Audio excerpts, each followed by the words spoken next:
Whether you want to take photos or videos, lighting is a key factor. Also, it is really important for the best product display and interior design. Lighting is related to the science of light and rely on color rendering and how the light is projected and casts shadows to create different moods on the same scene. So let's come with me into this project between DIY and the science of light.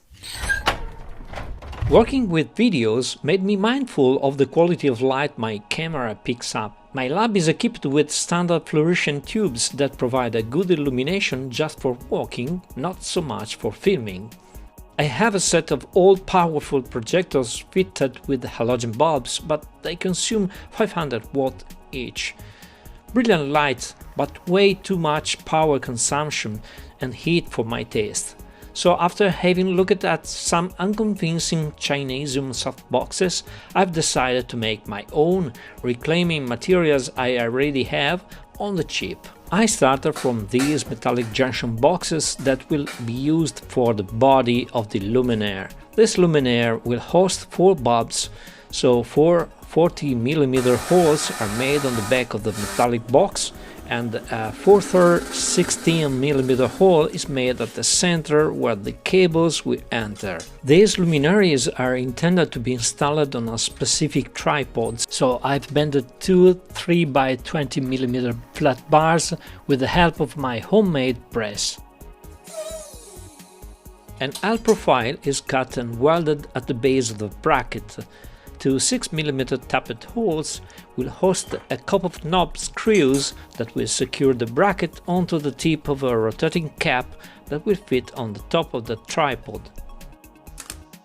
Then the bracket will be secured with a screw on the sides of the metal box. Here I use this nice and well-made battery-powered drill. Notice though that it is not a sponsorship, I'm just a fan. So it's time to wire up the electric components. A set of short sections of cable are used to carry energy to the bulb sockets.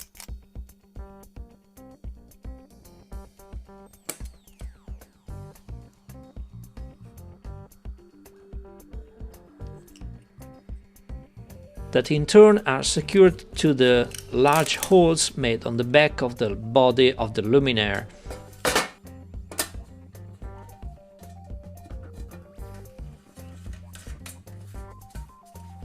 The cables are then inserted into the center hole, and the cable relief is installed on the side of the body.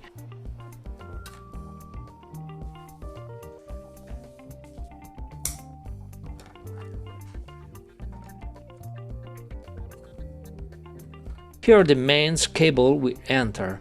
It is fitted with a switch and connected on the terminal block, where the cables from the sockets converge in parallel.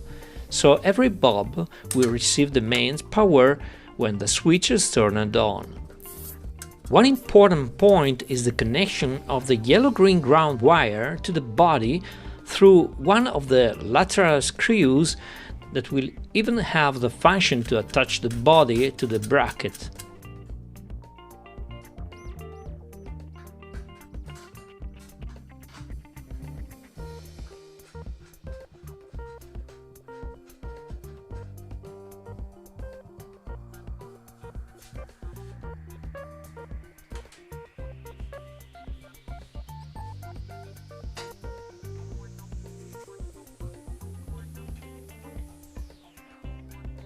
Now the luminaire is almost done, but to get a nice smooth light we need one more thing, a softbox.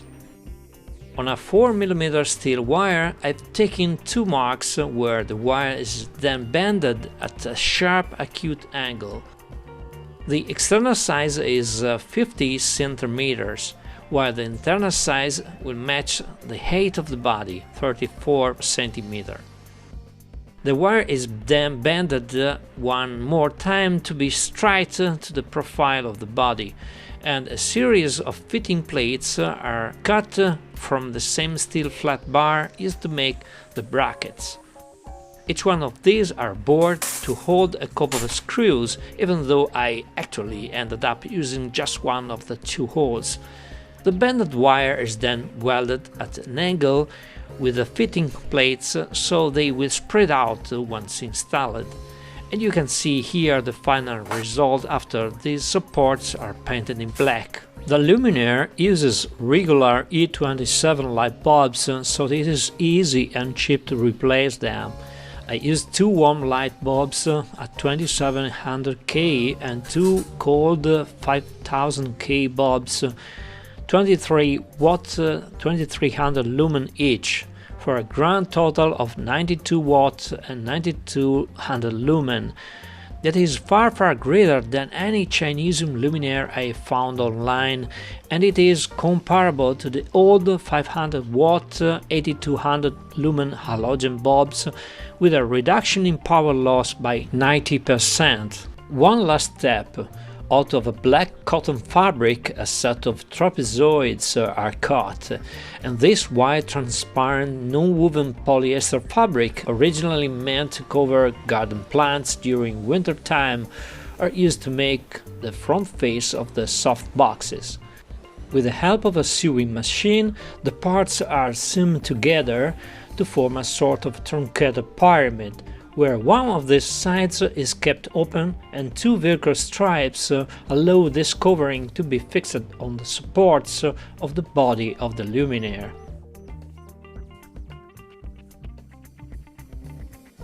The bulbs I bought are really cheap, even though I used two different color temperature to try to achieve a better CRI, which stands for chromatic index. More about it later.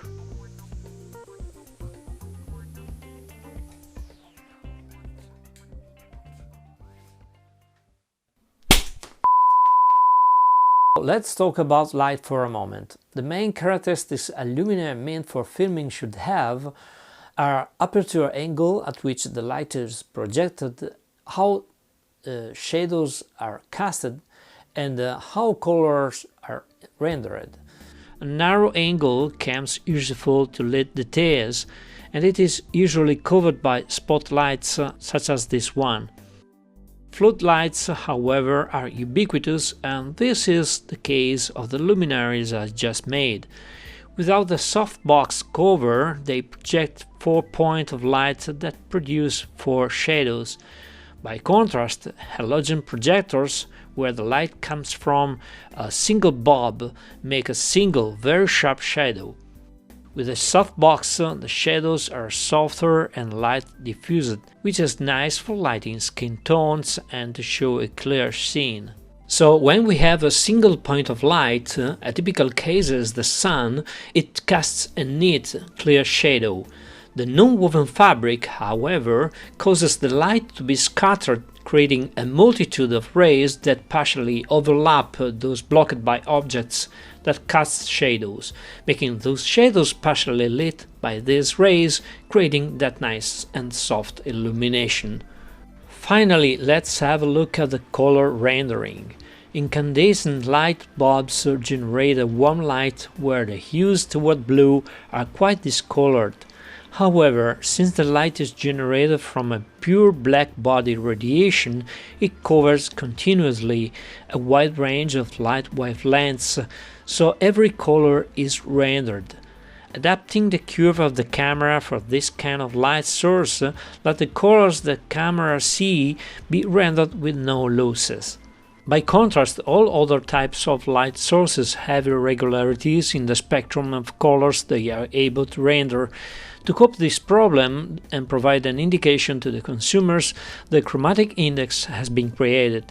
This gives an indication the fidelity a light source has in rendering colors. It is a table of colors corrected by the temperature of light, and the more colors are rendered equally, the more the index reaches the top score, which is 100. And of course, incandescent light bulbs score 100. But why we say temperature of light? This comes from the fact that light is generated when a body gets hot enough to emit visible light, and indeed it also emits non-visible light in the infrared spectrum. When we see a piece of steel red hot, its color gives us the exact temperature it has. An incandescent light bulb, as the name implies, is made with a filament that is heated at the typical temperature of 2700 K, where K stands for Kelvin degrees. There are no negative Kelvin degrees, so 0 Kelvin is the absolute zero, the coldest possible temperature. Celsius scale has its zero at 273.15 K, so neglecting decimals, 2700 K are equivalent to 2427 degrees Celsius or 4400 degrees Fahrenheit. LED lights have a high efficiency, but if we give a look at the curve on their color spectrum, we will see it's like a roller coaster. LED lights often have a color index of 80, which is not much. This is because they are made with a deep blue LED. On top of it, a layer of phosphors convert this deep blue light into a wide spectra of colors, usually centered at lime yellow color, and a yellow-orange filter is placed on top of this stack to filter out the blue light, giving the perception of a white light. Since each manufacturer has its own recipe for the phosphors and the filter, mixing different bulbs, particularly at different color temperatures, could help to cover the parts of the spectra that are not covered by the other bulb, leading to a little bit better color rendering.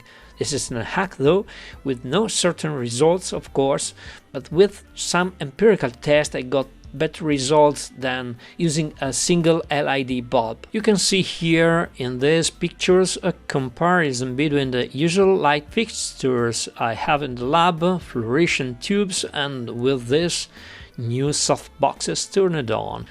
About the costs, for the electrical parts I spent less than 20 euros, while the metal parts were reclaimed from the scrap shelf. Adding costs for metal parts and knob screws, the total amount would have been around 30 euros.